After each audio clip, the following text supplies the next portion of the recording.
Bismillahirrahmanirrahim. Assalamualaikum warahmatullahi wabarakatuh. Innal hamdalillah nahmaduhu wa nasta'inuhu wa nastaghfiruh wa na'udzu billahi min shururi anfusina wa min sayyiati a'malina. Man yahdihillahu fala mudilla lahu wa man yudlilhu fala hadiya lahu. أشهد أن لا إله إلا الله وحده لا شريك له وأشهد أن محمدا عبده ورسوله لا نبي بعده. اللهم صل على سيدنا محمد وعلى آل سيدنا محمد. اللهم فقهنا في الدين وعلمنا تأويل. أما بعد. Saya hormati segala pengurus pesantren PTQM MMI dan para asatidz dan para santri sekalian yang saya banggakan. Alhamdulillah, sekali lagi ini saya hanya share ya teman-teman ya. Nanti ada bicara utamanya gitu. Ada pemateri utamanya yaitu Syekh Sakharuddin. Jadi di sini kami hanya mau share ya, share pengalaman hidup kami ketika bersama dengan Al-Quran. Pengalaman dengan Al-Quran pengalaman Al-Quran begitu mendalam dimulai ketika masuk kampus PTIQ, Perguruan Tinggi Ilmu Al-Quran. Mungkin teman-teman juga udah tahu ya, letaknya di Lebak Bulus, Jakarta Selatan. Ketika itu kami boleh dibilang belum membawa hafalan, tapi hanya juz belakang, juz 30, juz 29 itu nggak kehitung lah. Jadi boleh dibilang masih belum bawa hafalan. Makanya masuk ke PTIQ gak ada pikiran, bahkan masih agak ragu gitu kalau bisa ngapal sampai 30 juz. Maka masuk PTIQ. Di PTIQ itu ada program tahfiz penuh dan tahfiz terbatas. Karena masih ada keraguan, jadi saya waktu itu pertama ngambil program tahfiz terbatas. Nah, setelah masuk kuliah, qadarullah, ternyata keraguan itu ditepis jauh-jauh oleh segala usaha. Ketika itu semester 1 di luar dugaan juga, dan tentunya dengan usaha ya, usaha dan kerja keras. Semester 1 saya dapat 7 juz, jadi lebih dari target yang diharuskan di PTIQ. Di PTIQ itu kalau nggak 4 juz 5 juz. Tapi ternyata semester 1 saya berhasil menghafal 7 juz waktu. Jadi di semester 1, semester 2 sudah 12 juz, jadi langsung masuk ke tahfiz penuh sampai selesai di semester 5. Alhamdulillah. Jadi selesai di semester 5 30 juz, juga dibantu dari semester 3 sampai semester 5 itu di pesantren Nurul Quran. Ini juga Syekh Sakharuddin juga lulusan sana, didik juga sama Ustaz didik. Alhamdulillah, itu pertama kali selesai menghafal Quran tahun 2017 di wisuda di pondok pesantren Mahasantri Nurul Quran. Alhamdulillah. Nah, artinya di sini teman-teman bahwa walaupun di awal kita agak masih sedikit kurang yakin ya, bukannya kita pesimis, tapi masih sedikit kurang yakin waktu itu. Tapi kekurang yakinan itu akan kalah oleh perjuangan dan keringat kita. Kalau kita mau berjuang, yang kita nggak pikirkan sejak awal itu akan tersampaikan oleh diri kita. Sekali lagi, walaupun kita berpikir, aduh ini hafal kayaknya 30 juz begini. Kalau masih berpikir seperti itu, ya nggak masalah. Tapi teman-teman sekalian buktikan dengan usaha dan keringat teman-teman bahwa teman-teman sekalian di masa yang akan datang akan menjadi ahlul Quran. Amin ya Allah. Ya, ini salah satu pengalaman ya, bahwa walaupun ya awalnya agak pesimis, tapi ternyata dengan usaha, dengan keringat, bahkan waktu itu saya agak beda sih dengan yang lain begitu. Maksudnya adalah saya singkirkan dulu HP Android waktu itu. Saya pegang HP yang kecil, ya. Saya benar-benar merasakan HP Android ini sangat berpengaruh dengan diri kita, apalagi soal waktu. Karena Al-Quran gak bisa diduakan, ya. Al-Quran gak bisa diduakan. Al-Quran tuh kalau kita mau sama Al-Quran, ya fokus sama Al-Quran, dah sama Al-Quran dulu, jangan dulu yang lain-lain. Gitu. Nah, akhirnya waktu itu saya putuskan pada orang tua saya, ya mah, ini nggak pegang HP ini dulu, pegang HP kentangan aja. Ya HP kentangan itu, pokoknya HP-nya buat lempar maling bisa. Nah, masih ya HP kecil lah ya. Tapi itu yang membuat ya, yang saya rasakan efeknya bagus gitu. Jadi waktu kita nggak terbuang sia-sia. Kita nggak kerasa pegang HP 2 jam 3 jam tuh nggak kerasa. Tapi sama Al-Quran 5 menit udah ngantuk. Betul tidak? Nah, ini yang perlu kita hayati sama-sama.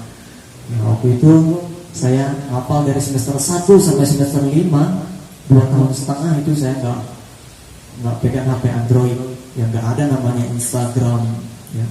Instagram, WA juga waktu itu belum punya. Setelah ngapal Quran beres, nah, akhirnya baru bisa pegang HP lagi. Gitu. Ini bukan mengajarkan teman-teman buat nggak pegang HP ya, bukan. Tapi yang diambil hikmahnya adalah bahwa kalau kita ingin berjuang dengan Al-Quran, Al-Quran itu nggak mau diduakan fokusnya gitu. Harus fokus dengan Al-Quran. Gitu. Alhamdulillah menghafal Quran 2 tahun setengah, di wisuda di Pondok Nurul Quran. Alhamdulillah. Di semester 5, di kampusnya semester 5. Alhamdulillah dari seiring berjalannya waktu juga, setelah menghafal Quran, setelah murojaah hafalan Quran, alhamdulillah juga Allah karuniakan pada tahun 2019 teman-teman ya. Tahun 2019 itu akhir perkuliahan, alhamdulillah Allah berkati, saya launching buku pertama. Buku pertama ini berjudul Kemilau Al-Quran. Jadi bukan hanya rambut yang berkemilau seperti yang dikatakan oleh Sampo. Jadi Al-Quran juga punya kemilau. Apa maksudnya kemilau di sini? Kemilau ya hampir sama sih sama cahaya. Cuman kemilau di sini cahayanya lebih mengena, lebih tak gitu, lebih mengena lah. Jadi saya ibaratkan Al-Quran itu seperti kemilau, bahwa cahaya dan pencerahannya itu begitu mengena kepada manusia. Itu tahun 2019 bulan Desember, alhamdulillah launching buku pertama, buku Kemilau Al-Quran. Terus 3 bulan kemudian, sekitar 3 bulan kemudian, tepatnya bulan Maret tahun 2020, alhamdulillah launching buku kedua yang tadi disampaikan oleh Ustaz Idnan ya, berjudul Sepucuk Surat untuk Penghafal Al-Quran. Inilah yang ini ya sedikit mau disampaikan kepada teman-teman sekalian. Apa sih isinya buku Sepucuk Surat untuk Penghafal Al-Quran? Kenapa sepucuk surat? Ya, karena ini memang diawali dari keresahan saya sendiri kepada para ahli Al-Quran, para penghafal Al-Quran, terutama yang ada di sekitar saya waktu itu. Dia menghafal Al-Quran untuk ikut MHQ. Dia menghafal Al-Quran hanya untuk dipuji. Dia menghafal Al-Quran hanya untuk sebatas meraih ijazah. Kira-kira benar nggak? Nah, ini bisa kita hayati sama-sama. Awalnya dari situ. Cuman saya cantumkan juga strategi, perencanaan dan lain-lain yang ada di dalam bukunya gitu, tentang menghafal Al-Quran. Nah, itu sekilas alasan mengapa menulis buku berjudul Sepucuk Surat untuk Penghafal Al-Quran. Kalau isinya yang gak jauh beda dengan buku para teknis-teknis menghafal Al-Quran ya. Gitu. Misalkan dalam buku ini ada tema yang berjudul Al-Quran sangat mudah dihafal. Nah, ini tentu jelas ya, teman-teman udah tahu ya. Surat Al-Qamar misalkan, walaqad yassarna al-Qur'ana lidzikri fahal min muddakir. Belum sampai hafalannya? Udah sampai belum? Ya, surat Al-Qamar ya. Itu disebutkan 4 kali teman-teman di dalam Al-Quran. Di dalam surat Al-Qamar maksudnya. Disebutkan 4 kali secara berulang-ulang dan persis, tidak ada pengurangan dan penambahan. Artinya sini Allah ingin menegaskan bahwa Al-Quran itu mudah. Ayo pelajari, ayo hafalkan. Nah, Al-Quran sudah mudah, tinggal kitanya mau gak menghafal Al-Quran. Al-Quran sudah mudah untuk dihafal. Lalu selanjutnya bagaimana tips menghafalnya? Nah, tips menghafal yang juga berdasarkan pengalaman pribadi ya. Yang pertama yang harus ditanamkan kepada teman-teman adalah tekad dan nekat. Ya, tekad dan nekat, ini yang pertama tipsnya ya, nekat dan nekat. Tekad adalah keinginan kuat atau kebulatan hati. Berarti di situ juga niat kita harus ditata. Ya, ngafal Quran untuk apa? Nah, itu yang pertama. Ya. Setelah kita perbaiki niat kita, bulatkan hati kita dan tekadkan bahwa kita akan hafal Quran di masa yang akan datang. Amin ya Allah. Itu tekad. Yang kedua, jangan lupa nekat, teman-teman. Nah, nekat ini hampir sama sih pengertiannya. Keinginan kuat yang gak peduli apa-apa gitu. Nah, maksudnya adalah sama yang tadi saya jelaskan. Saya menghafal Al-Quran itu sampai mengorbankan gak pegang HP. Ini salah satu ada bentuk nekat. Ya. Sekali lagi, saya menghafal Al-Quran, saya singkirkan handphone yang canggih. Itu adalah salah satu perbuatan nekat. Kalau para sufi, nekatnya adalah berzikir ke gua, ya kan, ke gua, menghindari dunia. Itu orang sufi, orang yang mendekatkan diri kepada Allah dengan cara ya, berzikir dan mendekatkan diri dengan menjauhi dunia. Kalau kita para penghafal Quran bisa juga dengan cara seperti itu. Ya. Kita jauhkan dari perihal-perihal yang dapat melemahkan semangat kita dan melemahkan ketangguhan kita dalam menghafal Al-Quran seperti itu. Nah, jadi jelas ya, tekad dan nekat. Dan tekad udah bulat hatinya, udah niatnya udah bagus. Nekat juga harus ada yang kalian korbankan untuk menghafal Al-Quran ini. Jangan khawatir kita mengorbankan, ada yang kita korbankan sekarang untuk Al-Quran. Al-Quran akan menggantinya yang lebih indah di masa depan. Amin. Yang kedua, yang pertama tadi tekad dan nekat. Yang kedua adalah perencanaan dan strategi. Ini penting juga teman-teman. Jadi perencanaan strategi, kalau di bahasa guru itu RPP. Kita kalau mau ngajar kita harus bikin RPP dulu, perencanaan. Kita mau ngajarin apa, pakai metode apa, bagaimana penyampaiannya. Nah, perencanaan dan strategi juga penting teman-teman. Jangan asal ngapal juga. Misalkan perencanaan dan strategi. Perencanaannya adalah pertamanya teman-teman buat perencanaan. Saya berencana ingin menghafal Quran 2 tahun misalkan. 2 tahun. Atau misalkan teman-teman mau ngafal 3 tahun. Jadi itu aja. Berarti sekarang ngafal selesainya adalah 2024 kalau 3 tahun. Harus direncanakan teman-teman. Ya. Mau berapa tahun? Kalau misalkan sampai lulus pondok tahun depan, ya harus tahun depan. Berarti itu misalkan ya. Nah, itu direncanakan. Kita mau berapa tahun menghafal Quran. Nah, setelah merencanakan, nah, berikutnya adalah strateginya. Strateginya macam-macam. Kalau teman-teman mau ngafal 2 tahun, berarti teman-teman bisa ngafal per hari itu 1 halaman atau 1 halaman lebih dikit. Itu kalau 2 tahun. Nah, 1 halaman atau 1 halaman setengah lah. Itu kalau 2 tahun. Misalkan mau setengah tahun tak? Mau setengah tahun hafal Quran, mau bisa. Tapi konsekuensinya, strateginya berarti per hari 3 halaman setengah. Oh, bisa kan? 3 halaman setengah per hari. Kalau mau hafal Quran setengah tahun, 6 bulan, berarti 3 halaman setengah per hari. Ya, silakan sesuaikan dengan kemampuan teman-teman. Sekali lagi, jangan sampai Al-Quran ini jadi beban, tapi Al-Quran ini harus jadi kesenangan. Terus jangan lupa juga teman-teman, habis ngafal itu, pas di sela-sela ngafal, teman-teman harus punya strategi masing-masing agar hafalannya cepat hafal dan cepat lengket juga. Walaupun bukan jaminan ya, tapi ada usahanya. Misalkan yang saya lakukan waktu itu, ngafal 1 halaman itu pokoknya kita korek-korek dulu terjemahnya. Terjemahnya itu akan menambah lengket lah, karena kita ngafal dengan terjemah, kita ngerti apa yang kita hafalkan. Kita korek-korek dulu terjemahnya, baru kita baca berulang-ulang, baru dihafalkan.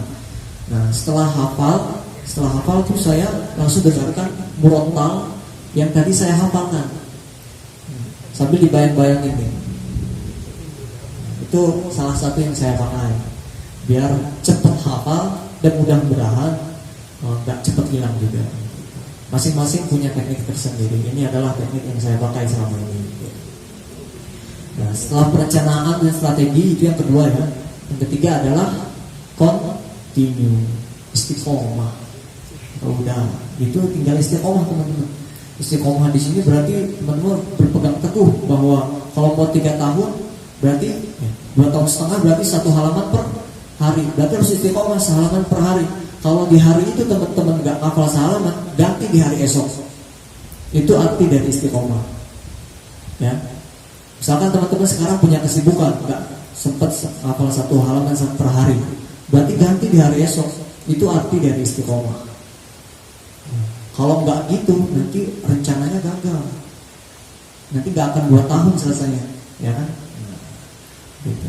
Terus yang terakhir, yang keempat, setelah istiqomah adalah kita bersandar kepada Allah Subhanahu wa taala. Kita berdoa, Allah mudahkan segala langkah kita dalam menjaga kalamnya. Baik, terus selanjutnya yang teman-teman harus perhatikan juga adalah waktu dan tempat menghafal Al-Quran. Ini juga penting teman-teman. Waktu dan tempat menghafal Al-Quran. Waktu dan tempat jangan sampai sembarangan juga. Waktu misalkan kalau saya rekomendasikan gitu, ngafal Quran itu waktu yang bagus itu habis subuh. Itu otak masih fresh. Atau kalau mau siang atau sore setelah tidur, atau 1 jam lah, tidur 1 jam gitu, habis istirahat. Itu yang enak untuk menambah hafalan ya, bukan murojaah, menambah hafalan Al-Quran. Karena khawatir kalau nambah hafalan lagi puyeng gitu, lagi main kerjaan, nggak masuk. Kalaupun masuk bisa jadi juga cepat hilangnya juga. Karena sambil sibuk dia nggak fokus. Gitu. Itu waktunya ya, itu waktunya. Terus tempatnya juga jangan sembarangan. Itu kalau bisa tempat-tempat yang nyaman. Ini semuanya udah nyaman ya. Ini semuanya udah nyaman. Cari tempat yang enak aja, yang sendiri gitu, yang bisa relevan untuk menghafal gitu. Terus hati-hati juga nih. Hati-hati. Ada 3 poin yang harus dihati-hatikan oleh para penghafal Al-Quran. Yang pertama adalah lingkungan. Nah, kalau di sini lingkungan nggak bagus, udah Qurani. Berbeda dengan orang yang hafal Quran di luar, atau pondoknya itu di kota, dia bisa keluar, dia bisa ke mall, dia bisa ke nah, itu hati-hati lingkungannya. Ya. Lingkungan yang pertama. Yang kedua, hati-hati juga waktu yang sia-sia. Nah, itu salah satu contohnya. Pakai handphone ya, hati-hati juga. Kami bukan melarang ya, tapi hati-hati teman-teman kalau pakai handphone jangan sampai kebablasan. Minimal teman-teman tentukan waktunya. Ini saya pegang HP, waktunya sekian sampai sekian. Habis itu saya ngafal Quran. Jangan sampai nggak diatur, takutnya nanti pegang HP-nya kebablasan. Terus yang terakhir yang harus dihati-hatikan adalah penggelap cahaya ilmu. Penggelap cahaya ilmu adalah apa kira-kira? Kemaksiatan. Secara ini kita nggak sadar sih. Kalau kita udah maksiat, hafalan tuh hilang, kita nggak sadar. Tapi hafalan tuh benar-benar hilang. Dan lengketnya hafalan tuh kita bisa merasakan sendiri kalau banyak maksiat itu lengketnya nggak selengket dulu. Ya, begitu. Nah, karena memang kegelapan ilmu itu cahaya. sedangkan kemaksiatan adalah kegelapan. Kegelapan tidak mungkin menyatu dengan cahaya. Baik ya, itu. Terus ini yang terakhir teman-teman, ketika kita jenuh, ini penting juga. Kalau kita ya di sela-sela menghafal Al-Quran, kita kadang jenuh, bingung, nggak semangat nih. Pengennya tuh balik, kepikiran balik ke rumah lah segala macam gitu, lagi di pondok juga ya. Nah, ini kadang-kadang kita semangatnya turun. Apa yang kita tanamkan ketika semangat kita turun? Yang pertama adalah yakinkanlah bahwa kalian adalah orang-orang pilihan Allah. Khairukum man ta'allama al-Qur'ana wa 'allama. Percayalah teman-teman, di saat teman-teman jenuh, di saat teman-teman galau, ingat bahwa teman-teman sebentar lagi akan menjadi manusia spesial pilihan Allah.